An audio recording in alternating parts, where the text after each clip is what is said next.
ತಾಲೂಕಿನ ಕುರುಡಿಹಳ್ಳಿ ಸುತ್ತಮುತ್ತಲಿನ ಪ್ರದೇಶದಲ್ಲಿ ಭಾರೀ ಮಳೆ ಸುರಿದ ಪರಿಣಾಮ ಹೊಸಕಟ್ಟೆ ಹಾಗೂ ಚೆಕ್ ಡ್ಯಾಂಗಳು ತುಂಬಿ ಅಪಾರ ಪ್ರಮಾಣದ ನೀರು ಹರಿದು ದೊಡ್ಡೇರಿ ಕೆರೆ ಸೇರುತ್ತಿದೆ.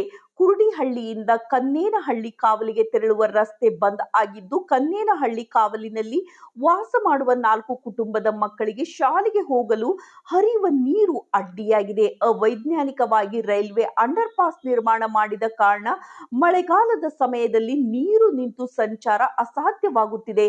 ಇದೀಗ ರಸ್ತೆ ಬಂದ್ ಆಗಿದ್ದು ವಾಹನ ಸವಾರರು ಪರದಾಡುವಂತಾಗಿದೆ. ಅಧಿಕಾರಿಗಳು ಇತ್ತ ಕಡೆ ಗಮನ ಹರಿಸಿ ಸರಿಯಾದ ರಸ್ತೆ ನಿರ್ಮಾಣ ಮಾಡಬೇಕೆಂದು ಇಲ್ಲಿನ ಗ್ರಾಮಸ್ಥರು ಆಗ್ರಹಿಸಿದ್ದಾರೆ. ವರದಿ ಕೆಟಿ ಓಬ್ಳೇಶ್, ನಲಗೇತನಹಟ್ಟಿ.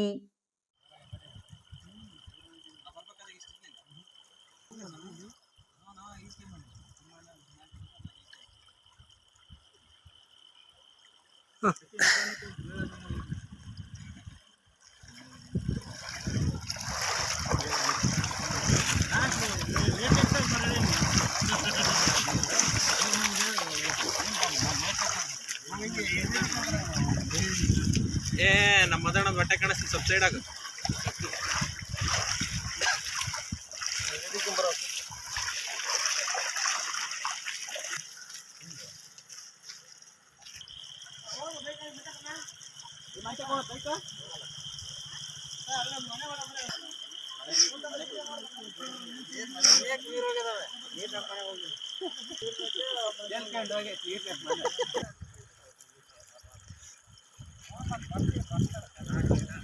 ಹುಡುಗರಲ್ಲಿ ಸೇರಿಸಣ ಹುಡುಗರಲ್ಲ ಸ ಹುಡುಗರು ಸ್ಕೂಲ್ ಹೋಗಿ ಜಾ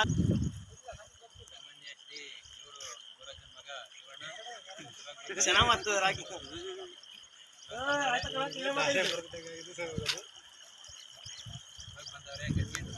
ಅಲ್ಲಿ ಹೋಯ್ತ್ರೆ ವಿಡಿಯೋ ಬರ್ತಾನೆ ಇಲ್ಲಿ ನೆನದಿರ ಅಲ್ಲ ಆಮೇಲೆ ಮನೆ ಪ್ರವಾನ ಸ್ಕೂಲ್ ಹೋದ ದಾರಿ ಇಲ್ಲಿ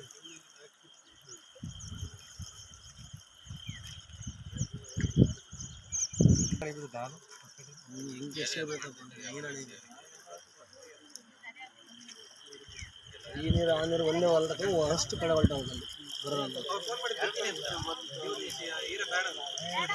ಮೊದಲು ಇಲ್ಲಿ ಕನ್ನೇನಹಳ್ಳಿ ಗ್ರಾಮ ಅಂತ ಹೇಳಿತ್ತು. ಇಲ್ಲಿ ಒಂದು ಈಶ್ವರನ ದೇವಸ್ಥಾನ ಮತ್ತು ಆಂಜನೇಯನ ದೇವಸ್ಥಾನನೂ ಇದೆ. ಮತ್ತು ಇಲ್ಲಿ 3-4 ಮನೆಯೂ ವಾಸ ಮಾಡ್ತಾ ಇದ್ದಾರೆ. ಈ ಕಡೆ ಇಲ್ಲಿ ಒಂದು 40ರಿಂದ 50 ಸರ್ವೆ ನಂಬರ್ ಜಮೀನುಗಳು ಇರೋದ್ರಿಂದ ನೀರಾವರಿ ಜಮೀನುಗಳು ಇಲ್ಲಿ ಓಡಾಡೋದಕ್ಕೆ ದಾರಿ ಇದೊಂದೇ ಇರ್ತಕ್ಕಂಥದ್ದು. ಹಾಗಾಗಿ ಇಲ್ಲಿ ಮಳೆ ಬಂದುಬಿಟ್ರೆ ನೀರು 3-4 ತಿಂಗಳಾದರೂ ಬಸಿಯೋದಿಲ್ಲ, ಹಂಗೆ ಇರ್ತವೆ ನೀರು.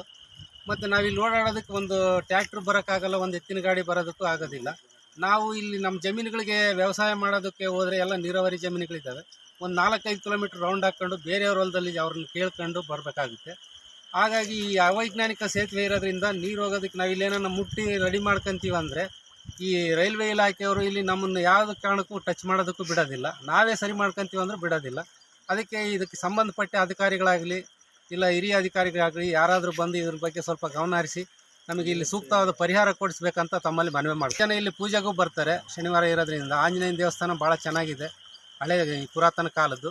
ಹಾಗಾಗಿ ದಯವಿಟ್ಟು ಇಲ್ಲಿ ದಾರಿ ಒಂದು ನಮ್ಗೆ ಮಾಡಿಕೊಡ್ಬೇಕಂತೇಳಿ ತಮ್ಮಲ್ಲಿ ಮನವಿ ಮಾಡ್ಕೊಳ್ತೀವಿ. ನಿಮ್ಮ ಹೆಸರು? ವಿಶ್ವನಾಥ್ ಅಂತ, ಮಾಜಿ ಗ್ರಾಮ ಪಂಚಾಯತ್ ಸದಸ್ಯರು.